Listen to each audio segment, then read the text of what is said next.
Hi there, folks. Welcome back to the EdgebyRS Academy. I hope you guys are enjoying your weekend and had a good trading week. For today's session, I'll be talking about 5K points.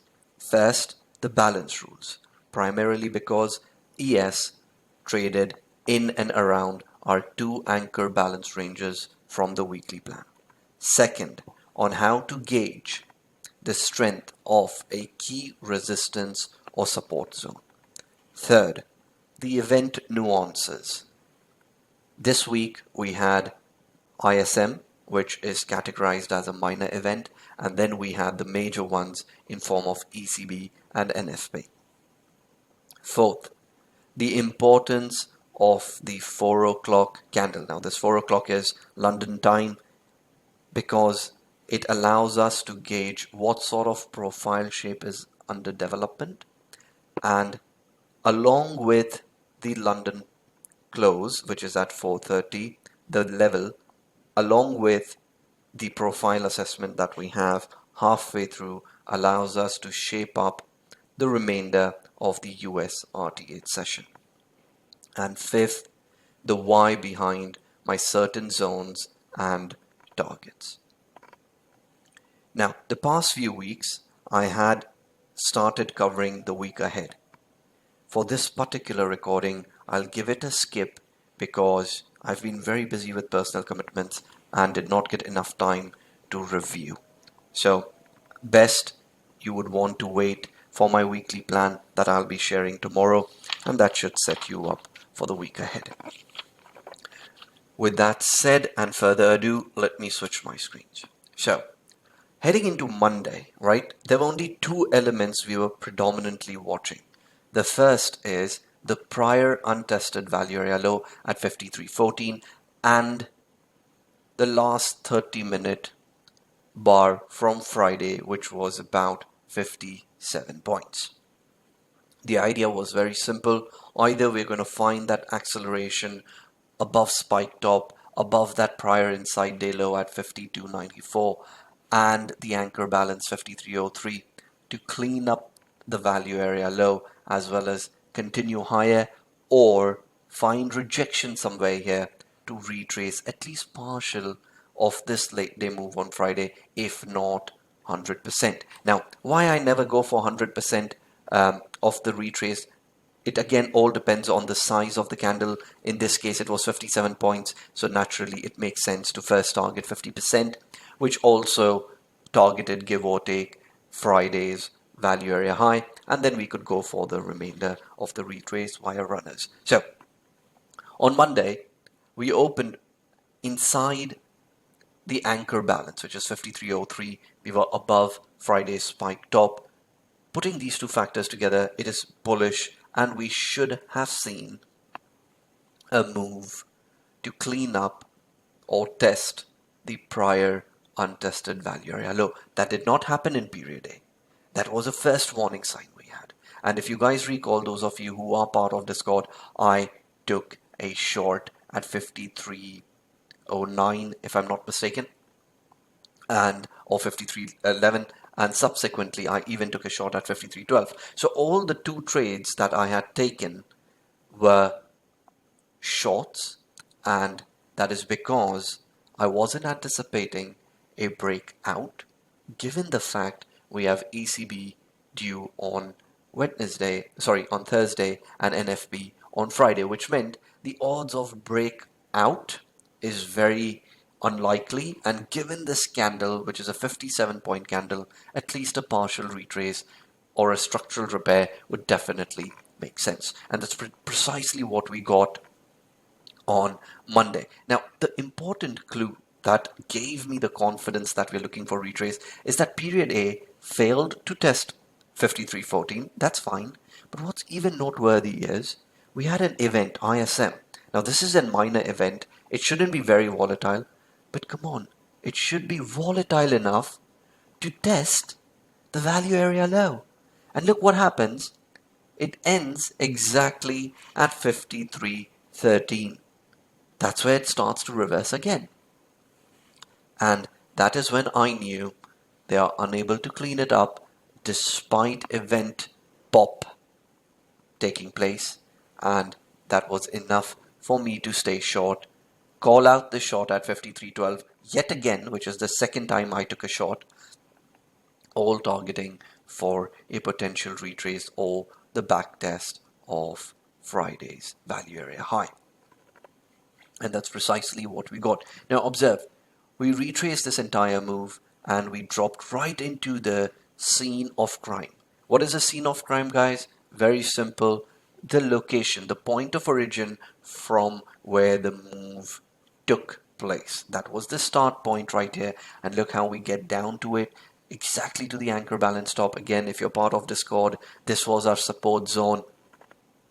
And naturally, we all went long at 52.48. Of course, my entry was at 52.49. And there you go. We have a good looking excess on 30 minutes and ES started to one time framing higher to end this session. So this action right here left an important clue that all we did with this rejection, so as I said at the beginning of this recording, I'm going to talk about on how to gauge the strength of a Q resistance or support right here. Observe. We have resistance at the anchor balance bottom and we have support at the anchor balance top. Two different balances we're talking about here. Again, we drop nice little excess. Look at this. We know bias stepped up and rotated right to the balance bottom. Now at this point, you want to understand whatever the next move is has to either be a higher high locking in this low, or it has to be a higher low, again to lock in the support. And precisely what we got, the overnight pullback formed in a higher low, get into Tuesday, and we printed another higher low. At this point, we were pretty certain that the low is pretty strong, this excess has merit, and the sellers from this balance low aren't strong enough, because if they were strong enough, we should have seen a lower low. So, given the action seen overnight or the London morning, heading into US on Tuesday, it was pretty straightforward. Either we're going to see a continued development of higher lows, or we are going to see a breakdown. Now, given the trend development, we had the all-important 5270s. Now, why is 5270s important? I've shared it in the weekly plan already with you guys. Right here, the confluence that is present, the strength behind this level is phenomenal. So this is something I would say is a structural level that we want to observe from here on and will be important for the week ahead.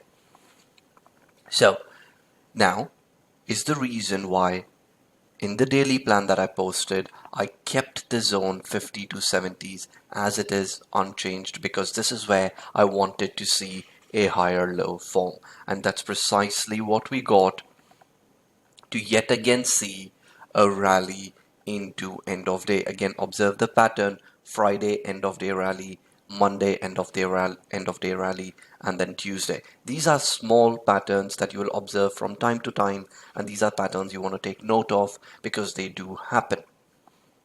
So we got that end of day rally, again confirming to us that whatever this resistance is at this region is certainly weaker, because otherwise this formation wouldn't have been possible. Now, on Tuesday, if you guys recall, I took a short at 52.93, sorry. Now, why I took that short? Very simple. One, it was the value area high from Monday. Number two, we also had DAX, which was weak. Number three, we were looking at EU high being right there, which is another cluster, prior inside day low 52.94, as well as the anchor balance bottom. So we were in a cluster of resistance. And the intraday. Now, at this point, when I took the short, it was a short to look for probably 10 points. But what made that short very compelling is because we had an intraday poor low. Now, that poor low changed the dynamics, which meant that this resistance will clean up these poor lows. And again, recall from Monday what I just taught you. ISM, minor event, enough volatility to clear a key level, but it did not. Same thing happened here. We had the JOLTS report, and we failed to get back above on even 15-minute candle above 52.94 or the spike top or the value area high or the prior inside day low, and that was it. Leave a poor low, you've got the jolts, and there you go. It's a no-brainer short because you know we'll clean up those poor lows right there and even put in this higher low at a structurally important level. So a lot of traders, they ask me, RS, how do you know that we're getting to 52.70s? If you understand the importance of these levels, then you will know that these are magnets. Without testing them, it is unlikely we are going to break away. And that is my effort through these weekly plans and having introduced profile structure and context section is to explain you guys why certain levels are important and that we must consistently follow them. And that's it. That was a short and ultimate long, which led to a breakout now, or the end of day move. Now observe what happens over just around close. We hold the breakout. And how do we hold it? Not the anchor balance. Remember, markets always move in sort of a staircase structure. So your support levels, if they're forming in a staircase pattern, then you want to observe every key level being reclaimed. Again, recognize we are still waiting for ECB and NFP, which means markets will be slow, and if they are slow, they will keep forming support or resistance in a staircase manner, which allows us to manage risk as well as gauge the change in character. Now guys, right here on Tuesday, and let me quickly switch to my profile chart, observe here, value started migrating higher. Now this is a very distinct thing compared to when we look at the weekly chart where value heading into this week was migrating lower, and on the daily we now start seeing every key level holding and reclaimed. And that on Tuesday pretty much sealed the fate that any acceptance back inside, which would be the third attempt, would result in a complete rotation to the balance stop, because very simple, balance rules.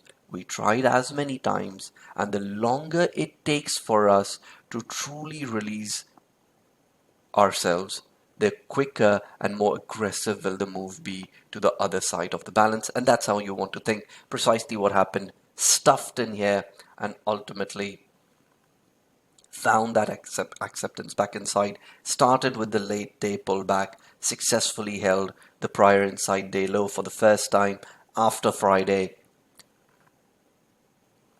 held the spike top, got back above Tuesday's value area high, and the overnight session simply continued. There you go. See it continuing higher compared to what happened on Monday. Now, Wednesday became even more simpler. Why? Because we gapped up above 53.14, essentially resulting in an overlapping value gap, or a double value gap, right? We did not clear this in RTH, and in fact looked above it, and the session kicked off at 53.27, again a region where we took the opening short. Why did we take the opening short? Very simple. To backtest 53.14, that's happening. We are not leaving this gap behind ahead of ECB or the NFP. And to our and with no surprise there, we also had another ISM data on Wednesday, which resulted in the initiation at resistance 53.27, 53.33, which pulled back ultimately to 53.14. And this pullback was important. If you recall, we had ISM here again on Monday. We had the jolts right here on Tuesday. So what do we know? If they do not break resistance, they will go down to the next magnet. And look what happened. We did not break that resistance. The first move was a pullback. But observe what happens after this pullback. We just hold the balance bottom. We cleaned up this value gap. Done. We've held and back up again, leaving behind another excess. Look at this. We had this similar retrace on Monday, leaving behind an excess. And this time at the balance stop, we did a very, very similar pattern right here again at the anchor balance also, but this time the upper anchor balance and 53.03. The low formed was at 53.06. We held it. Again, I took those longs. I was on the move, of course, but I took those longs and I have already shared my entry. I had shared my entries then at Discord. So there you go. Similar patterns repeat around those minor events, and there we know that now this resistance region turned into support. And what happened thereafter? Right at the 4 o'clock candle, we leave intraday single prints behind. Now, bring two elements together, which is first, balance rules. We are observing for a full rotation to the top. We have good reason for it. Not only is the balance rules guiding this, but also because we had unfinished business at 53.68, which was the Globex all-time high. And second, let's observe profile. We left behind these single prints, and whenever we leave behind intraday single prints, that is a signal of strength in that direction. In this case, we were moving higher, so yes, longs were the ideal trade for you. Now, these single prints also suggested something. We're looking at a possible double distribution, maybe a triple distribution. So what that said is that I've got balance rules, I've got the 4 o'clock candle, which is single prints, and I've then got the London close exactly at 53.39, which tells me to validate the potential profile shape that I'm then thinking, which is either a double or triple distribution in a bullish environment. Then I want to see London close at 53.39 defend itself. As simple as that. Defend, and we know we are again rotating higher. And if you observe 53.39 defended. Now, this is how we are able to anticipate the profile shape that's underway. We're using the 4 o'clock candle, we're using the London close, and we are bringing in the balance rules all to guide us for the next leg. In this case, which was a continuation higher, reason being we still had the magnet up there at 53.68. So, as you guys can recall, we had retraces, but those were technical fills. And then we had a primary trend developing. So always remember, whenever markets are moving back and forth, a lot of time traders just lose the picture of what is actually happening. And in this case, you want to remember there will be moves which will be categorized as technical fills, or let's call them tactical trades, whatever suits you.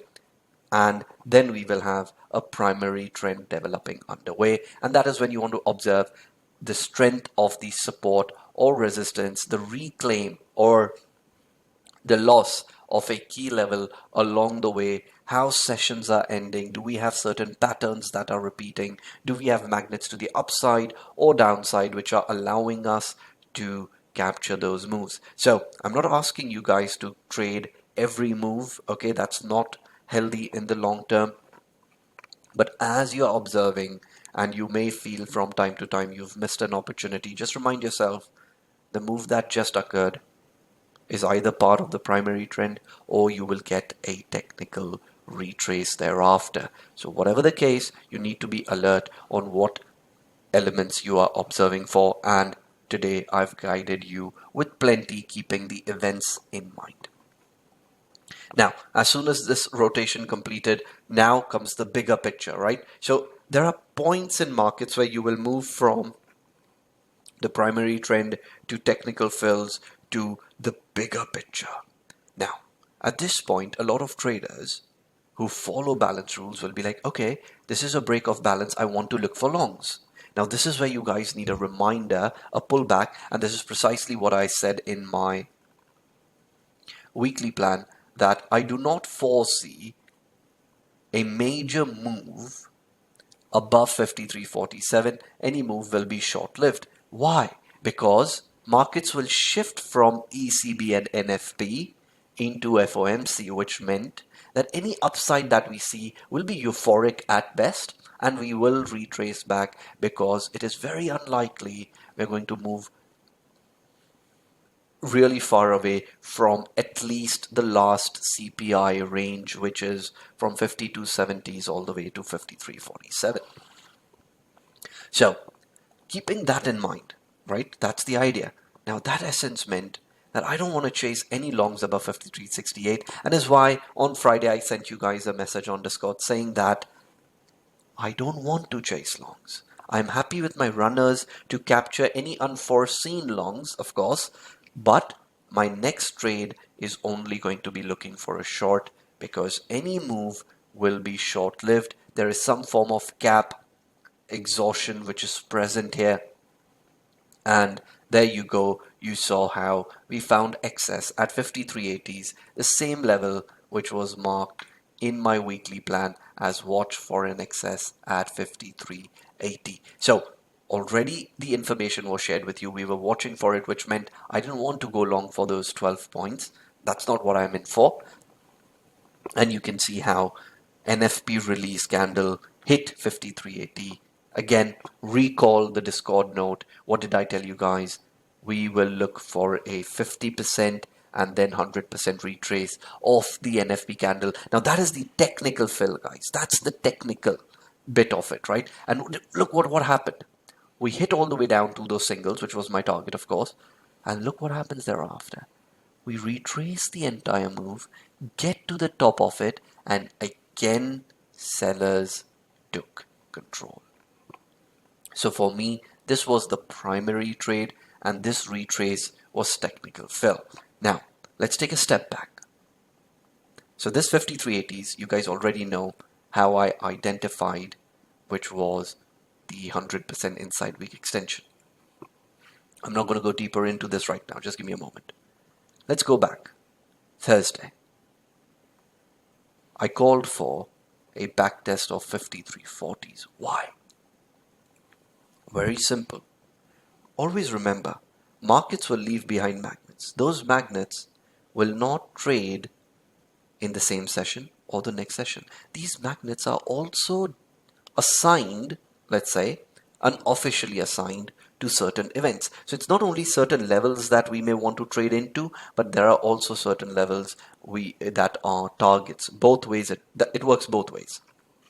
So 53.80s excess is one level to get to, and 53.30s, the singles left behind from Wednesday, is the second set of levels to get to. So on Thursday, knowing we'll be waiting for NFP Fridays, which is the more important event for US session, correct? ECB is a European event, so it's not as important to ES, but NFP certainly is. And look, on Thursday, I had one note. I'm looking for a backtest of 53.40s. And why 53.40s? Very simple, guys.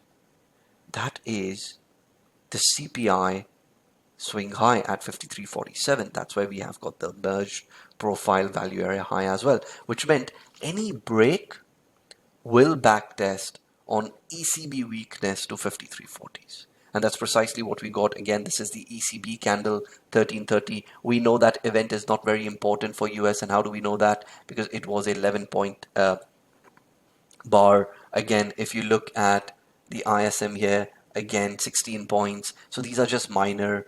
Again, jolts right here, 17 points. So you can see how these are within those 15 20-point ranges. So we know this ECB was definitely not a mover for ES, and that meant, given the lack of impetus, it may not want to clean up the singles yet. It will let the NFP, which is the more volatile event, take care of it initially, just clean up the 5340s, and that is why I thought of 5340s being retested on Thursday and not the singles. So again, understand why we pick certain targets.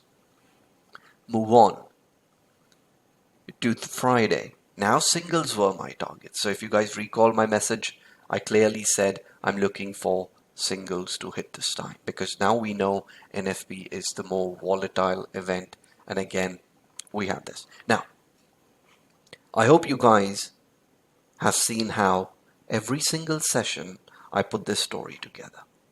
It's very important that you guys are able to add up or build that puzzle out, because what it does, it gives you clarity. And I hope this time in this recording, where I've added a new set of information in form of have two moves, one being primary, one being technical fills, how to use the minor event bars, to use them to great effect, to understand if they reject or they are unable to clear a magnet, which means they're going to the other side of the magnet.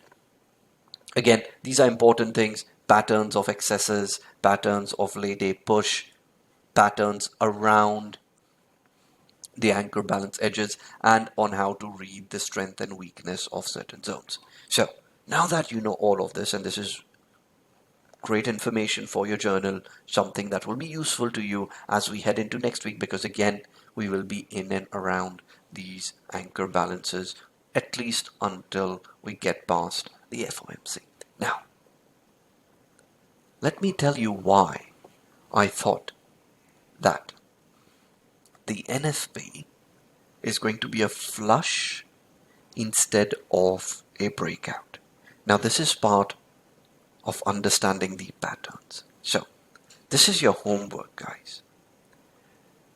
Go look left, okay? There is an NFP candle that ranged from 49.27 all the way to 49.50s, if I'm not mistaken. Look left, right? You will find that NFP candle. You know it's Fridays. All you have to do is get through those dates and you will find that candle. And just observe how, again, we were into resistance there, right? It's the same set of resistance, right? We were into resistance and we had an NFP candle dump followed by a technical fill. Now, don't look at the move after that because it continued higher. Now, the difference between that particular NFP and the one we had on Friday is the FOMC. Back then, the FOMC happened before the NFP, and all NFP did was initiate a technical fill to backtest the FOMC swing high to continue higher, something it just did the last month, where we had the FOMC prior to the NFP, where the FOMC swing high was 51.27, and we again had a backtest during NFP to 51.27 and continued higher. So that pattern was very similar to what happened at 49.20s and 49.50s. And that is the same pattern I used, but with the awareness that, wait, there's no FOMC there's FOMC ahead of us, not behind us, which meant that no matter what the NFP is, it's not breaking away. So the first move is a drop, second move is a technical fill, third move is again a drop. Why? We are not breaking out materially ahead of the FOMC, which meant I can take a shot at 53.80s. Now this last 1.5 minutes or two, just re-listen to this and go back to your charts, do your homework, and come back to me. I want to hear from all you guys. And this is one reason why I've put this at the end of the recording, because I want to A, see how many get to the end, 2, how many come back to me, because once you come back to me, I'm going to leave you with another insightful point. Okay, so I'll leave you guys with this. You guys enjoy your weekend, and I'll see you back on Monday. Take care. Bye bye.